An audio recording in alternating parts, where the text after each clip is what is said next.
അസ്സലാമു അലൈക്കും വറഹ്മത്തുള്ളാഹി വബറകാതുഹു. 5ാം ക്ലാസ്സിലെ ദുറൂസുൽ ഇസ്ലാം 2ാം ഭാഗത്തിൽ നിന്നുള്ള പൊതുപരീക്ഷയ്ക്കുള്ള ക്വസ്റ്റ്യൻ പേപ്പറാണ് നമ്മൾ വായിക്കാൻ പോകുന്നത്. ദുറൂസ് 2 പരീക്ഷയായിട്ടാണ് നടക്കുക. നമുക്കൊക്കെ അറിയാം, അർദ്ധവാർഷിക പരീക്ഷയ്ക്ക് നടന്നതുപോലെ 1 മുതൽ 10 വരെയുള്ള പാഠങ്ങൾ ഒരു പരീക്ഷയും 11 മുതൽ 20 വരെയുള്ള പാഠങ്ങൾ മറ്റൊരു പരീക്ഷ, ഇങ്ങനെ 2 പരീക്ഷയായിട്ടാണ് നടക്കുക.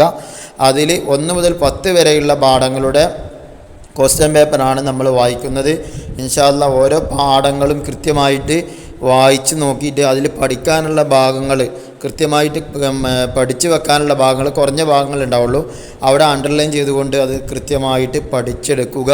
ഇൻഷാ അല്ലാഹ് പരീക്ഷയ്ക്ക് അല്ലാഹു തആല നമുക്ക് നല്ല ഉന്നതമായ വിജയം നൽകുമാറാകട്ടെ. ഇനി നമുക്ക് ക്വസ്റ്റ്യൻ പേപ്പർ വായിക്കാം. ഒന്നാമത്തേത് ശരിയുത്തര കോളത്തിൽ ശരി അടയാളപ്പെടുത്തുക എന്നുള്ള 1. മസ്ജിദ് നബവിയിലെ നിസ്കാരത്തിന് ലഭിക്കുന്ന പ്രതിഫലം എത്രയാണത്? 1000 മടങ്ങ് പ്രതിഫലം ലഭിക്കും മസ്ജിദ് നബവിയിലെ നിസ്കാരത്തിന്. ഇനി രണ്ടാമത്തേത് ഉസ്താദിൻ്റെ വീട് നിൽക്കുന്ന ഭാഗത്തേക്ക് ഒരിക്കലും കാല് നീട്ടിയിരുന്നില്ല. ആരാണത്? ഇമാം അബൂ ഹനീഫ റളിയല്ലാഹു അൻഹു. മൂന്നാമത്തേത് ബിൽഖീസ് രാജ്ഞിയുടെ സിംഹാസനം ഫലസ്തീനിൽ എത്തിച്ചു. ആരാ? ആൻസർ ആസിഫ് ഇബ്നു ബർഖിയ റളിയല്ലാഹു അൻഹു. നാലാമത്തേത് ഇസ്ലാമിൽ നിന്ന് പുറത്തു പോകാൻ കാരണമാകും. ആ കാരണമാകുന്ന കാര്യം ഏതാ? ഖുർആന് മലിനമാക്കൽ. നമ്മുടെ പാഠത്തിൽ 5ാമത്തെ പാഠം തുഹ്ബിത്തുൽ അമാൽ എന്ന് പറയുന്നൊരു പാഠം പറഞ്ഞിട്ടുണ്ട്. ആ പാഠത്തിൽ രിദ്ദത്തിനെ കുറിച്ചാണ് പറഞ്ഞിട്ടുള്ളത്. രിദ്ദത്തിൻ്റെ കാരണങ്ങൾ കുറച്ചതിൽ പറഞ്ഞ് മനസ്സുകൊണ്ട് രിദ്ദത്ത് ഉണ്ടാകും, അതുപോലെ തന്നെ വാക്കുകൊണ്ടുണ്ടാകും, പ്രവൃത്തി കൊണ്ടുണ്ടാകും എന്നൊക്കെ പറഞ്ഞിട്ടുണ്ട്. അതിൽ പ്രവൃത്തി കൊണ്ടുണ്ടാകുന്ന രിദ്ദത്തിൻ്റെ കാരണത്തിൽ എണ്ണിയതാണ് ഖുർആന് മലിനമാക്കൽ എന്നുള്ളത്. വാക്കുകൊണ്ടും മനസ്സുകൊണ്ടുള്ളതൊക്കെ കാരണങ്ങൾ അവിടെ എണ്ണിയിട്ടുണ്ട്. അതൊക്കെ കൃത്യമായിട്ട് പഠിച്ചിരിക്കണം. ഇനി 5ാമത്തേത് മകന് ഫാത്തിഹ പഠിപ്പിച്ചതിന് അബൂ ഹനീഫ ഇമാം റളിയല്ലാഹു അൻഹു ഉസ്താദിന് പാരിതോഷികം നൽകി. എത്രയാണത്? 500 ദിർഹമാണ് നൽകിയത്. 6. മണ്ണ് എന്നാണ് അർത്ഥം. മണ്ണ് എന്നാണ് അർത്ഥം. ആ വാക്യം ഏതാണ്? തീന് എന്നുള്ളതാണ്. നമ്മുടെ ഉമ്മി വസ്വലാത്തി എന്നുള്ള പാഠമുണ്ടല്ലോ, ആ പാഠത്തിൽ നിന്നുള്ള ചോദ്യമാണിത്. ബഹുമാനപ്പെട്ടവരുടെ ആ ടെൻറ്റ്, ബഹുമാനപ്പെട്ടവർ നിസ്കരിച്ചിരുന്ന മഠം അത് പൊളിച്ചു കളഞ്ഞല്ലോ. അപ്പോൾ ഉണ്ടാക്കി കൊടുക്കുന്ന കാര്യങ്ങൾ ചർച്ച ചെയ്തപ്പോൾ ഉള്ളത് ഉണ്ടാക്കി തരാമെന്നൊക്കെ ജനങ്ങൾ പറഞ്ഞപ്പോൾ ബഹുമാനപ്പെട്ടവരവിടെ പറയുന്നുണ്ട്, മണ്ണിനാലുള്ളത് എനിക്ക് പുനർനിർമ്മിച്ച് തന്നാൽ മതി എന്ന് ബഹുമാനപ്പെട്ടവർ പറയുന്നുണ്ട്. അവിടുത്തെ വാക്കാണ് ദത്തീനി എന്ന് പറയുന്നത്. ഇനി 2ാമത് ചേരുംപടി ചേർക്കുക. 1. ഗൗസുൽ ആലം എന്ന പേരിൽ പ്രസിദ്ധനായി. ആരാണത്? ആൻസർ ഈ ആണ്, ഷെയ്ഖ് ജീലാനി റളിയല്ലാഹു അൻഹു. 2. കൂഫയിൽ ജനിച്ചു. ആൻസർ എ ആണ്, ഇമാം അബൂ ഹനീഫ റളിയല്ലാഹു അൻഹു. 3. ഖുർആൻ കേട്ട് മനസ്സ് മാറി തൗബ ചെയ്തു. ആരാണത്? ആൻസർ ഡി ആണ്, ഫുളൈൽ ഇബ്നു ഇയാദ് റളിയല്ലാഹു അൻഹു. 4. അഖീദയിൽ നമ്മുടെ ഇമാം. ആൻസർ ബി, ഇമാം അശ്അരി റളിയല്ലാഹു അൻഹു. 5. മദീനയിൽ ജനിച്ചു. ആൻസർ സി, ഇമാം മാലിക് റളിയല്ലാഹു അൻഹു. ഇനി അടുത്തത് പൂരിപ്പിക്കാനുള്ളതാണ്. 1. സ്ത്രീകൾ പുറത്തു പോകുമ്പോൾ ഡാഷ് ധരിക്കണം. എന്ത് ധരിക്കണം? ഹിജാബ് ധരിക്കണം. 2. ഇസ്ലാമിൻ്റെ അടിസ്ഥാന പ്രമാണം ഡാഷ് ആണ്. എന്താണ്? ഖുർആനാണ്. 3.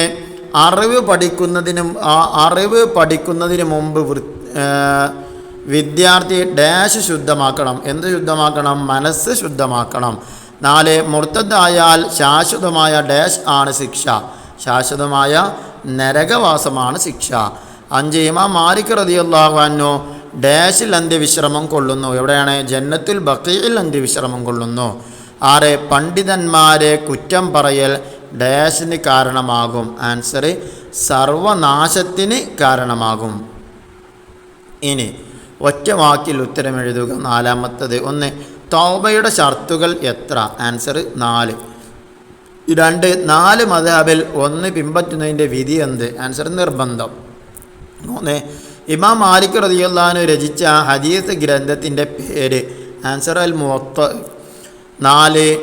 എല്ലാ സൽക്കർമ്മങ്ങളെയും നശിപ്പിക്കുന്ന ദോഷമേത്? ആൻസർ രിദ്ദത്ത്. 5. ഇമാം അബൂ ഹനീഫ റളിയല്ലാഹു അൻഹു വഫാത്തായ ഹിജ്റ വർഷം? ആൻസർ 150, ഹിജ്റ 150. 6. മൻ അബൂക എന്ന ജുറൈജ് റളിയല്ലാഹു അൻഹുവിൻ്റെ ചോദ്യത്തിന് കുട്ടി പറഞ്ഞ മറുപടി? എന്തായിരിക്കും? മൻ അബൂക, നിൻ്റെ ബാപ്പ ആരാണെന്ന് ചോദിച്ചപ്പോൾ കുട്ടി പറഞ്ഞല്ലോ ഫുലാനു റായി, ഇന്നാലിന്ന ഇടയനാണ്, ആട്ടിടയനാണ്, ഇടയനാണെന്ന് ആ കുട്ടി മറുപടി പറഞ്ഞു. അതാണ് അവിടെ എഴുതേണ്ടത്. ഇനി ഒറ്റ വാചകത്തിൽ ഉത്തരം എഴുതുക. ഒന്ന്, എന്താണ് കറാമത്ത്? ആൻസർ, ഔലിയാക്കളിലൂടെ പ്രകടമാകുന്ന അത്ഭുതമാണ് കറാമത്ത്. 2, സ്ത്രീകൾക്ക് നേരെ അതിക്രമങ്ങളും പീഡനങ്ങളും കൂടി വരാൻ പ്രധാന കാരണമെന്ത്? ആൻസർ, ഇസ്ലാമിക നിയമം അവഗണിച്ച് സ്ത്രീകൾ പുറത്തിറങ്ങുകയും മാന്യതയില്ലാത്ത വേഷങ്ങൾ ധരിക്കുകയും ചെയ്തതുകൊണ്ട്. 3, ഇമാം അബൂ ഹനീഫ റളിയല്ലാഹു അൻഹുവിനെ ജയിലിലടക്കാൻ കാരണം? ആൻസർ, അധികാരികളുടെ ആഗ്രഹങ്ങൾക്ക് വഴങ്ങാത്തതിൻ്റെ പേരിൽ. ഇനി 4, അറിവ് തേടി പുറപ്പെടുന്നവർക്ക് ലഭിക്കുന്ന നേട്ടമെന്ത്? ആൻസർ, സ്വർഗത്തിലേക്കുള്ള വഴി അള്ളാഹു എളുപ്പമാക്കി കൊടുക്കും. 5, സ്ത്രീകൾ നിസ്കരിക്കാൻ ഉത്തമമായ സ്ഥലം ഏത്? ആൻസർ, വീടിൻ്റെ ഉള്ളറ. 6, ചെറുദോഷങ്ങൾ പൊറുക്കപ്പെടും എങ്ങനെ? ആൻസർ, നിസ്കാരം, നോമ്പ് പോലെയുള്ള ഇബാദത്തുകൾ കൊണ്ട്. 7, ആരാണ് അഹ്ലു സുന്നത്തി വൽ ജമാഅ? ആൻസർ, നബി സല്ലല്ലാഹു അലൈഹി വസല്ലമയും സഹാബത്തിൻ്റെയും ചര്യ പിൻപറ്റി ജീവിക്കുന്നവർ, ചര്യ അനുധാവനം ചെയ്യുന്നവർ. ഇനി 6, കുറിപ്പെഴുതുക. 5 വരിയിൽ കുറയാതെ എഴുതണം. 1, ഇൽമ് പഠിക്കുന്നതിനെ കുറിച്ച് എഴുതാനാണ്. ഇപ്പോൾ നമുക്ക് നോക്കാം. അറിവ് അള്ളാഹുവിൻ്റെ പ്രകാശമാണ്. അറിവ് പഠിക്കുന്നവർക്കും പഠിപ്പിക്കുന്നവർക്കും വലിയ മഹത്വമുണ്ട്. അറിവ് തേടി പുറപ്പെടുന്നവർക്ക് സ്വർഗത്തിലേക്കുള്ള വഴി അള്ളാഹു എളുപ്പമാക്കി കൊടുക്കും. ഈ മഹത്വം ലഭിക്കാൻ അദബുകൾ പാലിക്കണം. തെറ്റ് ചെയ്യുന്നവർക്ക് അള്ളാഹുവിൻ്റെ നൂറ് ലഭിക്കുകയില്ല. ഇനിയും ആ പാഠത്തിൽ ഒരുപാട് പോയിന്റുകളുണ്ട്. അതൊക്കെ ഉൾപ്പെടുത്തിയിട്ട് എന്ത് ചെയ്യുക? എഴുതുക. 5 വരിയിൽ കുറയാതെ എഴുതുക എന്നുള്ളതാണ്. അത് ആ പാഠത്തിൽ നിന്നുള്ള ഏത് പോയിന്റുകളാണെങ്കിലും അവിടെ ഉൾപ്പെടുത്തുക. ഇനി അടുത്തത്, അച്ചടക്കമുള്ള സ്ത്രീ എന്ന വിഷയത്തെക്കുറിച്ച് കുറിപ്പ് എഴുതാനാണ്. അപ്പോൾ നമുക്ക് നോക്കാം. അച്ചടക്കമുള്ള സ്ത്രീകൾ അത്യാവശ്യത്തിന് വേണ്ടി മാത്രമേ പുറത്തു പോകൂ. പുറത്തു പോകുമ്പോൾ ഹിജാബ് ധരിച്ചിരിക്കും. ഭർത്താവോ മഹറമായ പുരുഷനോ വിശ്വസ്തരായ സ്ത്രീകളോ കൂടെയുണ്ടാകും. അവൾ ഒറ്റയ്ക്ക് യാത്ര ചെയ്യില്ല. പുരുഷന്മാരെ ആകർഷിക്കും വിധം സൗന്ദര്യം പ്രദർശിപ്പിച്ചോ ആകർഷകമായ വസ്ത്രങ്ങൾ ധരിച്ചോ അവൾ പുറത്തിറങ്ങില്ല. പുരുഷന്മാരുമായി ഇടകലരുകയുമില്ല. ഇൻഷാ അല്ലാഹ് ഇതോടെ ദുറൂസുൽ ഇസ്ലാമിലെ ഫസ്റ്റത്തെ 10 പാഠം 1 മുതൽ 10 പാഠം വരെയുള്ള ക്വസ്റ്റ്യൻ പേപ്പറാണ് നമ്മൾ വായിച്ചു കഴിഞ്ഞത്. അല്ലാഹു സുബ്ഹാനഹു വ തആല നല്ല ഓർമ്മശക്തിയും ബുദ്ധിശക്തിയും അല്ലാഹു തആല നമുക്ക് നൽകുമാറാകട്ടെ. ഉന്നത വിജയം കൈവരിക്കാൻ അല്ലാഹു തആല തൗഫീഖ് നൽകട്ടെ. ആമീൻ. അസ്സലാമു അലൈക്കും വറഹ്മത്തുള്ളാഹി വബറകാതുഹു.